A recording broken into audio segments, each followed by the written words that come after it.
How are you feeling? You got John Riggs here. You've heard of Johnny Mnemonic? You got Johnny Robotnik here. Or Eggman, that's all good. I don't mind Eggman. I don't mind whatever's good for you. I prefer the Robotnik thing.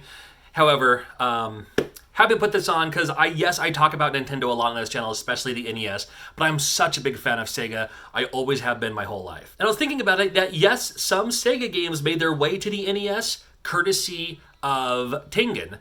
So you saw a couple of games like Fantasy Zone, games like Afterburner, games like Shinobi, available on the NES thanks to Tengen. However, there are other great Sega games, not just for the Sega Genesis, just Sega in general, Master System, Game Gear, arcades. So many great Sega games are out there that, man, I wish they would have came out for the Nintendo as well, for the NES. So in this video, I got my 5 favorite Sega games I would have loved to have seen on the NES. Not making this list are Altered Beast and Space Harrier, because those games were available for the Famicom in Japan. So there is a version of them out there. They never came out in the US. That's fine. I'm going to leave those alone. But here are 5 other games made by Sega, mostly in the arcade, that I would have loved to see on the NES.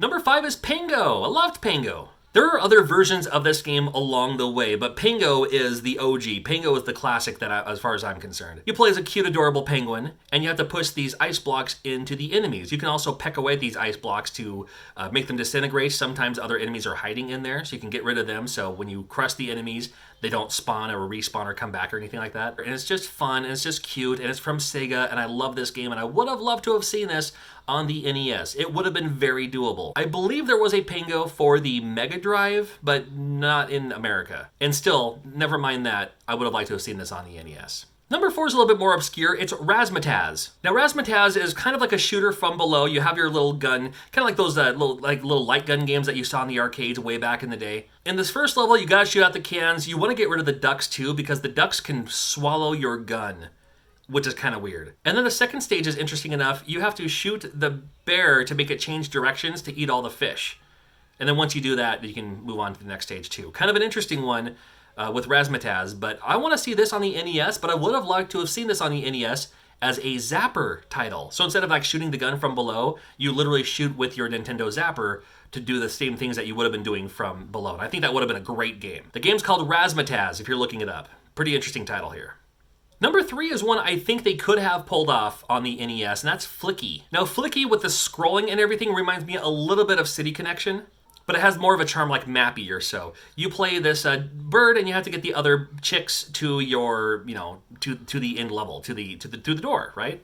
Of course, you have other enemies in the way, but you can keep scrolling through and getting them and everything like that. You can't hit the cats or whatever, but the chicks can, and if they do, they break the chain. You can pick up some items to get the cats out of your way. They'll just come right back, though. They did have Flicky for the Sega Genesis. Would have liked to have seen Flicky for the NES. I'm pretty sure it could have been done. Number 2 goes to Congo Bongo. Now, I've mentioned Congo Bongo on this channel a few other times in this video. Man, I can't get over how much I loved this game growing up. The oversimplification is this was Sega's answer to Donkey Kong, only it had it a little bit more 3D style. And it's much more in-depth than Donkey Kong was, I'm sorry to say. Now, the first stage, I mean, come on, it's like a 3D, you climb your way to the top where the giant monkey is. All right, I get that. But then the other stages aren't so much about the climbing. You have to, dodge things or jump over water or, use other things to your advantage. There's a lot going on with Congo Bongo. Loved this game, and I think we could have seen this on the NES. Congo Bongo is still a game I go back to today to play. I was so happy to play this when I was capturing this footage.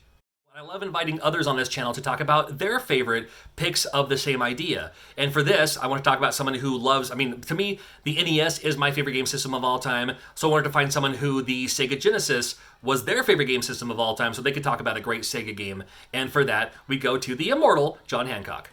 The immortal John Hancock here, and today I'm choosing Zaxxon as the Sega game that needed to be on the NES. Such a fantastic arcade game, and it was ported to nearly everything. Well, nearly everything. It wasn't on the NES. And holy cow, the NES would have done an awesome job of making a great port of Zaxxon, that isometric space game. I played it so much in the arcades, and the ColecoVision had a pretty good port of it at home. I probably played that port the most compared to the arcade, but would have loved to see it on the NES. Definitely maybe some home brewer out there can make this happen, because I actually think it would be a great addition to the library. If you know your classic Sega, number 1 should be of no surprise. It is Quartet. Quartet in the arcade, 4-player run and gun platformer style. This game is amazing.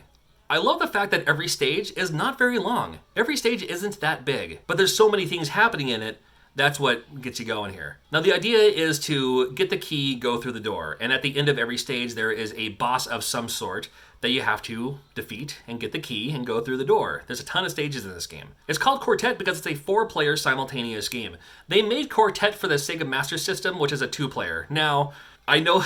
Right. I already know what you're saying. I can hear you from over here. Quartet, 2-player? That doesn't even make sense. However, if you have it on the NES and you had like the Nintendo Satellite or the 4-tap, that 4-player tap, whatever, for the NES to have a 4-player simultaneous Quartet game for the NES, man, that would have been something. It would have been a classic today if they would have had that. And I know they could have done a 4-player run and gun style 2D platformer for the NES because we had Nightmare on Elm Street, which was just that. Quartet, one of my absolute favorite video games of all time.